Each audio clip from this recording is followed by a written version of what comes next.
안녕하세요. 예.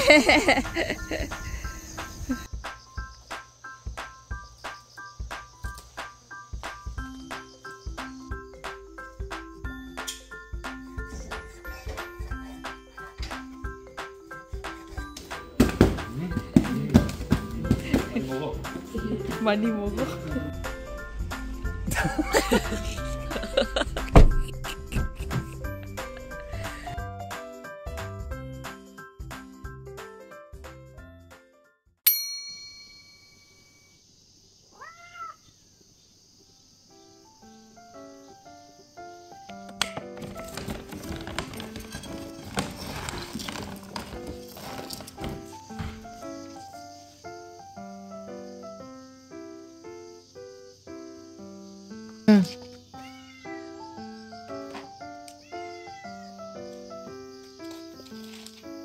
Tingnan yung si Milik, oh. Nakiano na sa kanila, oh.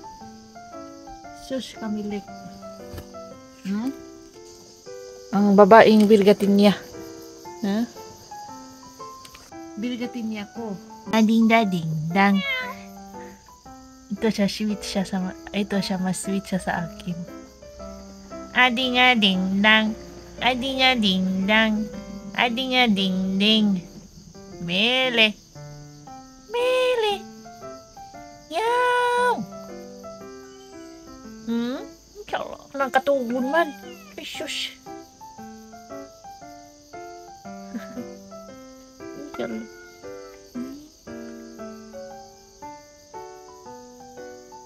Ang ganda talaga nito.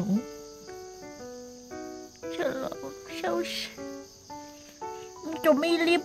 I'm maganda also, ma. Nagagalit na si Milik. Matagal ko binigay ang pagkain, galit na si Milik. Kung nakakapagsalita lang si Milik, ang sasabihin niyan, Oma, Batcho, huwag ka maglaro-laro dyan, bigyan nyo na kami ng pagkain, gutom na ang buntit. Sana dalawa lang ang anak ni Milik, no? First kittens, first babies po niya si Missy at si Millie na puro mga lalaki. Pero akala ko kasi mga babae kaya naging Missy at Millie na suggestion ni Sir Derek Torres na pangalan. O, sa next babies ni ni Milik, mag-isip na kayo ng names. Salamat sa nag-suggest na kailangan ko daw ipakapon itong si Missy at si Millie kahit na lalaki. O, ang term pala sa mga lalaki is ipakapon, tapos ipaligate daw, ipa-spade ipaligate itong si Milik, itong babae, itong mother. Para hindi sila mawala ba, para kapag gusto nila maghanap, kapag lumalaki na yung mga lalaking kittens, naghanap sila ng kamate nila. So, ayun, para hindi sila maglayas. O, yun yung term, maglayas. At para kapag may mga anak na din si Milik, para hindi sila mga kabistak. Hindi sila mag-mate ba, yung mga kapatid ni Milik at ni Missy, para hindi nila walang mating na mangyayari. Nasa school na pala si Little Insoy, si Daddy Insoy pumasok sa trabaho. Ang dalawa kong pinsan pumasok din sa kanilang trabaho sa flower farm. Ako every Monday mga kabistak, wala pa akong pasok, wala akong klase. So may time po ako sa aking mga garden at tamang-tama. Kasi ang lalaki na yung mga patula natin, so kailangan ko siyang i-harvest at ipadala. 안녕하세요. 예. Yan pala ay si Yol Halmoni, mama po siya ni Yol Apa. Si Yol Apa yung kapitbahay namin, yung bahay na nasa tapat lang talaga ng aming bahay mga kabisdak, at siya din yung may-ari ng watermelon at flower farm na pinapasukan nila Saldi minsan. Opo, yun po si Yol Halmoni. Pero ang bahay ni Yol Halmoni nandoon po sa malapit sa aming chili farm. So, ang ganda po ng ating mga morning glories na purple mga kabisdak at may lavender. Nakakagaan ng mood. Eto ating mga patula, tinanim ko lang siya dito sa may chili eco house ni Bianan. Ayan siya. Ang dami-daming bunga mga kabisdak. Yung iba hinayaan ko na, pinagulang ko na kasi matanda na yung iba mga kabisdak. Yung seeds niyan, isisidling ko na at gagawin kong yung panghilod, anong tawag dyan? Sir Directoris, alam niya yung term niyan, yung lufa ba? Anong tawag dyan? Pag-comment again, Sir Derek, nakalimutan ko. Tingnan nyo, marami pa siyang incoming na mga bunga at may bulaklak pa mga kabisdak. Yung iba, tinrim ko na kasi hindi ko na sila makain lahat at wala na akong time mag-harvest mga kabisdak. So, ito yata yung final harvest natin para ipamigay ko. Yes, pinamimigay ko lang. Hindi ko po itinitinda itong aking mga patula. Pinamimigay ko lang po dahil hindi ako sure kung magugustuhan ba ninyo ito. Saka na ako magtitinda ng mga Pinoy gulay kapag marami akong panahon. At hindi tayo busy. Masyadong busy ako ngayon mga kabistak dahil nga nagtuturo tayo sa mga hindi nakakaalam, nagtuturo ako, tumutulong ako kay Daddy Insoy sa pension house, tapos tumutulong sa farm. Tingnan nyo, kahit na malalaki sila, hindi po sila gulang na. Kapag pinisil-pisil mo kasi, malalaman mo kung pwede pa siyang gulayin. Kapag malambot pa, meaning, pwede pa siyang gulayin, bata pa yan mga kabistak. May mga nagtatanong sa akin bakit matagal ako nag-upload o minsan kapag sinipag si Azuma ayun sunod-sunod ang ating pag-upload pero every other day talaga ang regular ko na upload mga kabista kasi nga may iba din tayong ginagawa, busy po tayo, hindi na kaya ng aking katawang lupa. Pasensya na sa mga lahat ng naghihintay at salamat pa din dahil nag-aabang kayo sa ating mga bagong upload. Salamat ng marami sa inyong suporta at pagmamahal sa ating channel mga kabisdak. Thank you so much.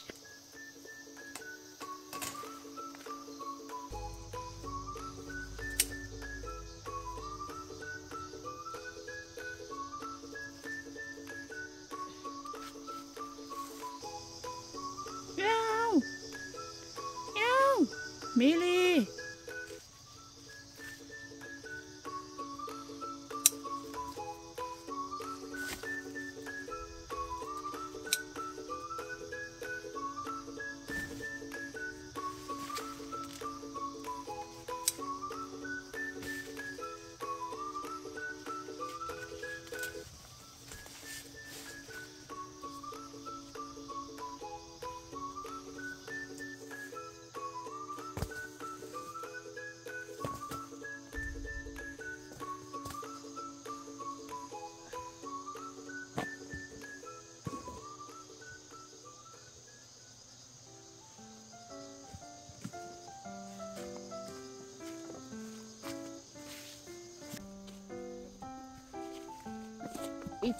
It looks big, but look, it's still young. Tinapon ni Daddy Insoy na siya nabali. Mukha lang siyang matanda tingnan pero pag pisilin mo, malambot. Ito, gugulayin ko yan. Very good.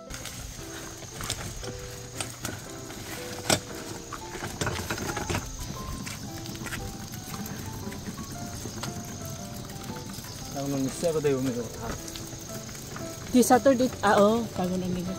넥스트는 진짜 하지 옥수수를 많이 심어야 되겠네. 무슨 옥수수? 하지 옥수수라고. 그거야? 하주? Purple? 아니, 이게 시들링. Pagka-uwi ni Daddy Insoy galing sa pensyon ay agad siyang tumulong sa akin kasi ang bigat nito mga kabisdak, sobra kasi nga ang lalaki parang sing bigat siya ng parang yung isang piraso, 1 kilo na mga kabisdak. Para ako nagbubuhat ng dumbbell niyan kanina. So yan, dinala ni Daddy Insoy yung wheelbarrow dahil hindi ko talaga siya kayang buhatin. Buti lang ito si Daddy Insoy at hindi niya ako pinapapabayaan. Tumutulong talaga yan hanggat kaya niya. Eto mga kabisdak, ulitin ko, pinamimigay ko lang. Hindi ko po sila binibenta at one more thing, hindi din ako nagpapabayad. Parang gift ko na din yan sa mga viewers ko na patuloy na sumusuporta at nagmamahal sa ating channel. Maraming salamat po. Hindi ko na kayo babanggitin basta alam nyo na yan. Nanonood sila, subscriber natin sila at naga-message. Pwede nyo po ako i-message sa aking Facebook page, Bisdak in Korea, na may 97,000 followers. Yan po, ako po yan. So, sa mga nanghihingi ngayon, hindi ko na kayo mabibigyan siguro. I'm not sure kasi nga busy-busy ni Azuma. Next year, pagsisikapan ko na marami akong maitanim na mga Pinoy gulay para naman kahit papaano makatulong ako sa mga kapwa ko Pinoy na dito sa Korea na kapag namimiss nila yung mga Pinoy gulay ay pwede ko kayong mapadalhan. So ayan, tulong ko na din yan sa ating mga kababayan dito sa Korea. At sa mga subscribers natin, maraming salamat po. Dahil marami man kami mga radish boxes, so yun na lang ang aking ginamit. At kailangan ko siyang putulin. Ayaw ko sanang putulin itong mga patula, pero ang haba-haba nila mga kabistak. Kaya pinutol ko na at sinilid ko sila sa plastic para hindi sila magtubig-tubig, para hindi malata yung ating, mabulok yung ating box. I-deliver ko siya ngayon sa post office. Ipapadala ko sa post office. Matatanggap po yan ng aking mga receiver. Dito sa Korea lang ha. Kahit sa ang part ng Korea, matatanggap nila yan tomorrow ng mga 11. Mga lunch na nila yan matatanggap, marireceive. So yung iba mga patula ay gugulahin ko mga kabista. Gigisahin ko lang po ito at uulamin ko sa aming lunch, pananghalian.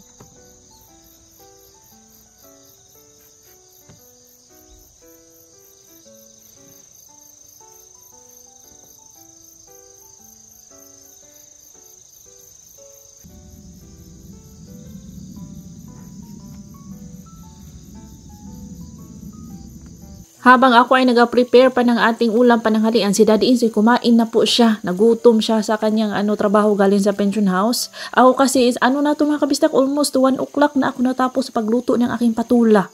Opo.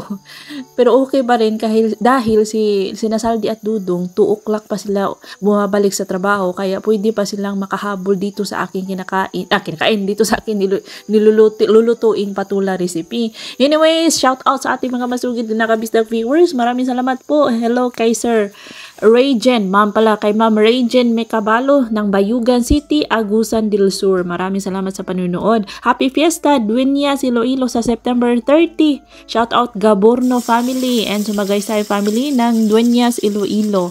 Hello kay Sir Randy Ranario, kay Ma'am Cheryl Domingo ng Canada. Maraming salamat Ma'am Cheryl.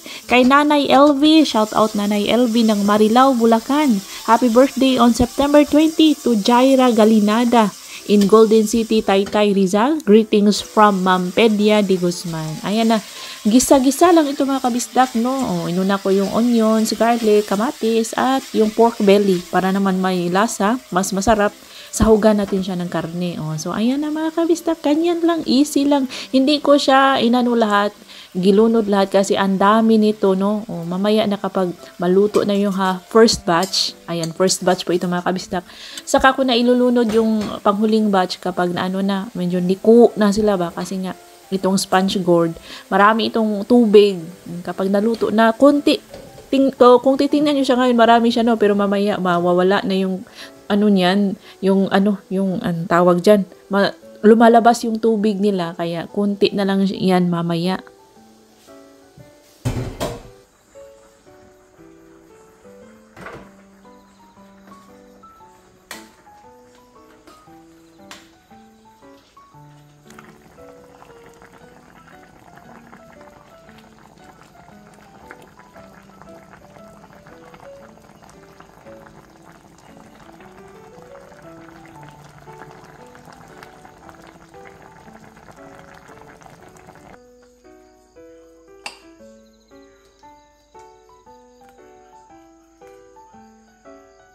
Naghanda na ako, nagtabi na ako para kay Saldi at Dudong. Binalaan ko na sila, no, kasi medyo late man naluto ito. Mga 1 o'clock na nga ito naluto mga kabisdak. Dumating sila out nila for lunch break 12. So binalaan ko na si Dudong na wag nang magluto para hindi na siya mapagod.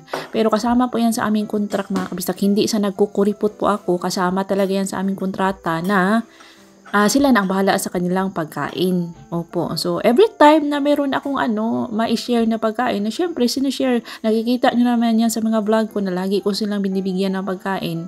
Kapamilya ko man sila mga kabistak. Hindi po worker ang turing ko sa kanila, kundi kapamilya. Dahil mga pinsang buo ko po sila. Yung papa nila at mama ko magkapatid. So, ganyan po ako kumain, nakataas ang aking binti, isang binti, kapag nandito sa bahay, mga kabistak. Pero kapag nasa labas ako, ay hindi ko po yan ginagawa, no, syempre. Si Daddy Insoy, tapos nga siyang nag-lunch kasi nagutom yan kanina, agad-agad kumain, pagkatapos magbalot sa ating mga patula at kalabasa. Nag-ano din siya ng kalabasa, ipapadala kay Kunon yun, mga kabistak. At, tinarbaho niya itong aming ex-host fan. So, after ng lunch, ay ayan, pupunta tayo sa post office para ipadala na po. Dahil mag-close ang post office yung delivery. Yung magpapadala ka, kung magpapadala ka ng parcel, until 3 o'clock lang siya open, mga kabistak. Pero ang post office open until 5 p.m. Kung magpapadala ka lang, yung cut-off nila is until 3 p.m. So, before kami pumuntang post office, nag-drop muna kami dito sa center kung saan pumupunta si Little Insoy pagkatapos ng kanyang klase. Sa school, natatapos ang kanyang klase 4 o'clock. Tapos doon may diretso siya dito sa center. Ayan, hanggang 7. Diyan na naghahaponan si Little Insoy, mga kabistak. At free po yan, sagot po yan ng government. Programa yan ng gobyerno dito sa Korea para tulungan ang mga farmers, lalo na tuwing summer until 8 o'clock, nagtatrabaho pa kami sa farm, mga kabistak. So, tinutulungan kami ng government. Ayan, may center silang ginawa.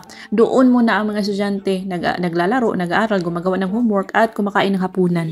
So ayan, nag-smiling yan si Daddy Insoy dahil nung nalaman niya ang address ng ating isang subscriber na nanghingi ng ating patula na ating padadalan ngayon ay malapit lang sa kanyang pinasukan na school, nung college pa siya, yung aeronautics school sa Incheon. Malapit lang talaga. Shout out sa iyo, Ma'am Diaz. Oh, si Ma'am Diaz po. 3 boxes po yan. Yung isang box ay papuntang Seoul, yung isa sa Incheon, yung isa naman ay sa Sangju. Ayan siya, mga kabisdak. So anyways, yung pinuntahan namin yung center kanina ni Little Insoy, nagbigay kami ng nilagang mais. Last week, nagbigay si Daddy Insoy doon ng snail. Parang pasalamat namin ba dahil inaasikaso nila ang aming anak. Although, supported naman ng government, nagbibigay pa rin kami ng extra. Yung mga namin, yung mga harvest namin ganun. Parang bilang pasalamat na din. Incheon.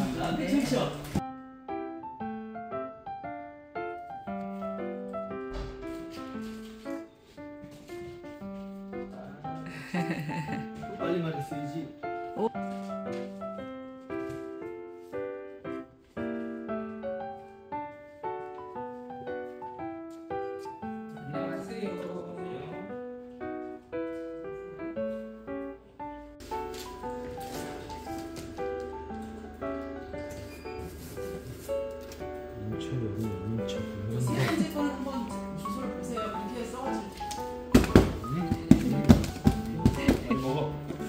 많이 먹어.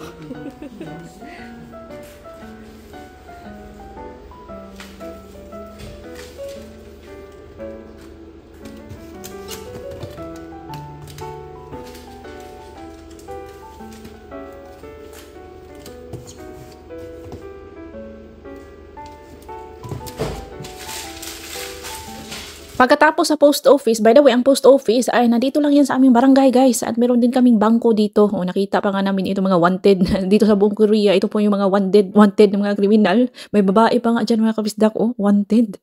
Oh, diba? Kunti lang yung mga wanted nila. Oh, buong Korea yun, mga kabisdak. I'm not kidding.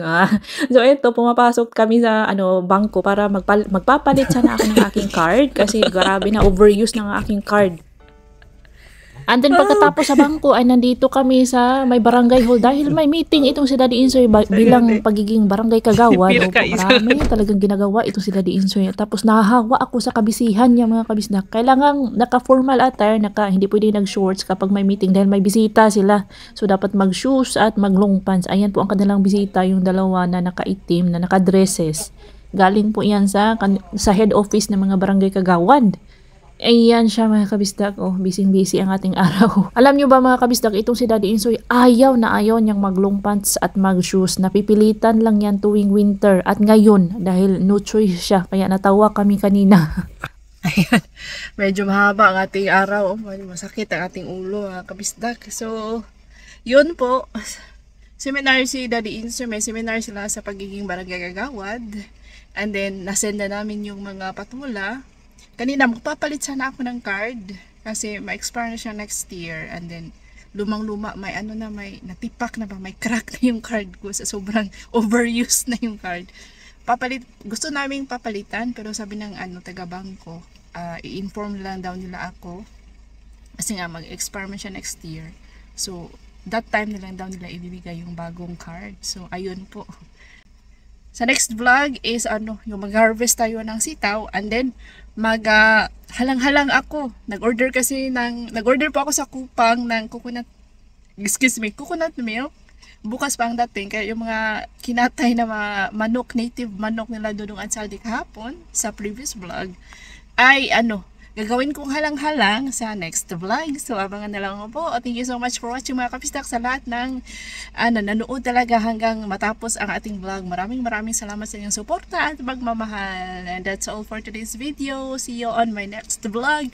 Ingat lahat!